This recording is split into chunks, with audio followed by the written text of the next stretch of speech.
J'y ai cru. J'y ai cru au Cholismo jusqu'à la dernière minute. J'y ai cru. J'ai cru qu'on était en 2020, le jour où ce même a vu le jour, ce même malheureux qui nous hante. Mais non, Virgil van Dijk en a décidé autrement. Et c'est ce qu'on va appeler le slot time en fait. Victoire 3-2 face à l'Atlético Madrid. Et non, il n'y aura pas de Cholismo ce soir. D'ailleurs, il a pris un rouge. C'est parti pour le débrief.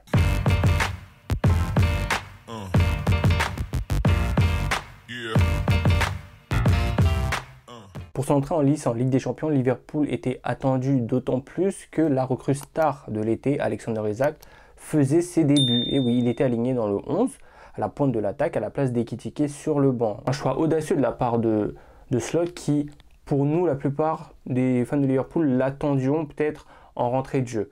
Mais bon, il en a été autrement. Robertson continuait sur sa bonne lancée grâce à son entrée face à Burnley et était donc titulaire. Mais voilà, un 11 assez typique quand même, il y avait juste McAllister qui était sur le banc et Frimpong donc faisait son retour et Liverpool démarre tambour battant, voilà, 2 buts en moins de 5 minutes, on se dit que là le ton est donné, Liverpool lance vraiment sa saison parce qu'il y avait des combinaisons, Gravenberch était fluide, Salah, on a retrouvé un Salah exceptionnel, buteur, enfin Robertson où le score sera un coup de franc chanceux, mais Salah est buteur du coup sur un magnifique mouvement encore une fois de Ryan Gravenberch qui est sûrement l'un des, si ce n'est le meilleur joueur de Liverpool depuis le début de la saison. Et voilà, on retrouve le Mo Salah, conquérant dans le jeu, intimidant pour ses adversaires et qui donc ferme la bouche à ses haters, tout simplement. Et donc à ce moment-là, on se dit, mais on va tabasser l'Atlético Madrid. Mais oui, il n'y aura pas de Cholismo et ce sera facile. Ce sera facile parce qu'en fait, Isak, Wirtz, Gravenberch, encore une fois, Szoboszlai, Frimpong, Salah sont dynamiques et en fait, on installe une mainmise sur l'Atlético. Isak se procure quelques occasions, Wirtz également. D'ailleurs, l'alchimie avec Wirtz est bien passée et on a juste hâte de voir ce que ça va donner quand les deux seront pleinement en jambes. Mais on connaît l'Atlético.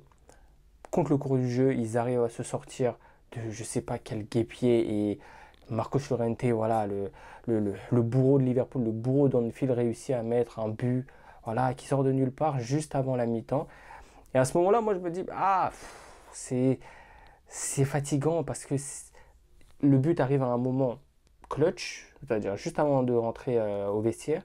Et c'est surtout que c'est pas mérité parce que Liverpool aurait dû marquer beaucoup plus. Genre le score aurait dû être 2-3-0 voire à ce moment-là. Et ça n'a pas été le cas et l'Atlético a puni, tout simplement. En seconde mi-temps, Liverpool continue à être bon pendant 10-15 minutes jusqu'à la sortie d'Alexander Isak, la rentrée d'Hugo Ekitike, la rentrée de Connor Bradley à la place de Frimpong, la rentrée de McAllister. Et là, Liverpool s'endort en fait. Liverpool s'endort comme depuis le début de la saison. Et l'Atlético Madrid, et même prend l'ascendant. L'Atlético prend l'ascendant. Et Hugo Ekitike d'ailleurs semble frustré et c'est normal puisque l'Atlético à ce moment-là domine et donc lui est sevré de ballon et il court beaucoup plus après le ballon et même l'équipe de Liverpool en tant que telle était mauvaise. Connor Bradley d'ailleurs a fait une très mauvaise entrée je trouve et ça va pas aller dans son sens, lui qui est barré, enfin lui qui fait face à une forte concurrence que ce soit Frimpong initialement mais même Szoboszlai du coup qui a été reconverti un peu à ce poste. Donc Bradley il a perdu des points parce qu'il prend un carton jaune rapidement. Il est aussi à, comment dire, à la source même du deuxième but de l'Atlético, le but égalisateur de Marcos Llorente sur une superbe reprise de volée, bien sûr. Mais ouais, Connor Bradley, c'est dommage pour lui. Et ouais, Liverpool s'endort. Liverpool s'endort. Et on se dit, bah, est-ce que on va faire du 5 sur 5? Est-ce qu'on va faire, encore une fois, un retournement de situation? Est-ce qu'on va marquer? Est-ce qu'on va remporter le match grâce à un but dans les 10 dernières minutes? À noter aussi la rentrée intéressante de Réun Gomoa, parce que Gakpo a été très très mauvais. Très mauvais. Alors lui, il va pas se faire des amis. Moi, j'étais un peu plus indulgent face à Burnley parce que je me suis dit que c'était un bloc bas face à lui très compact et donc c'était dur de se sortir de là. Mais là, il a encore été mauvais et Ngomoa est rentré et a fait. Il n'a pas fait de différence, non, mais il a été plus incisif que lui et donc plus perturbateur pour les Colchoneros, enfin contre les Colchoneros. Et ça, même s'il a été pris à deux à de nombreuses reprises, il a amené ce mouvement-là qui a manqué à la sortie de Gakpo. Un joueur qui a été aussi incisif et qui monte en puissance, c'est Florian Wirtz. Florian Wirtz aurait pu être sur la ligne de stats, en tout cas aujourd'hui, parce qu'il aurait pu délivrer une passe décisive pour Salah qui a touché le montant. Il aurait pu aussi faire une passe décisive pour Frimpong qui a raté à un moment donné un face-à-face. Et il aurait même pu lui tirer à un moment où il le fallait.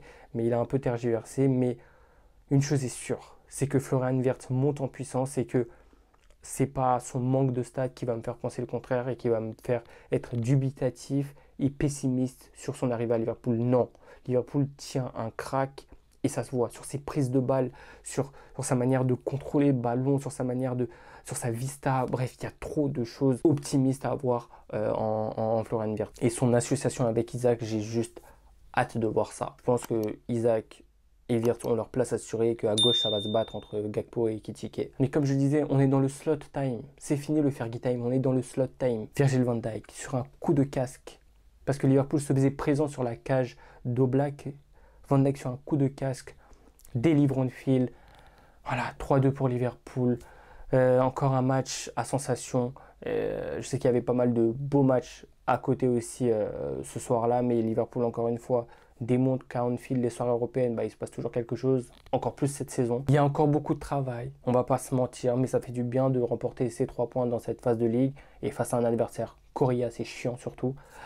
Donc voilà, ce samedi, on reçoit Everton pour le derby de la Mersey, encore une fois, un bloc bas, ça va être fatigant, mais il va falloir empocher les 3 points en étant spectateur de Manchester City qui va se déplacer à l'Emirates. Donc on doit gagner samedi 13h30 et se mettre à l'abri. Et bien sûr, il y aura un débrief. Mais donc, d'ici là, on repart avec l'autre point en Ligue des Champions. Et on fait du 5 sur 5. Donc voilà, n'hésitez pas à vous abonner, liker, partager.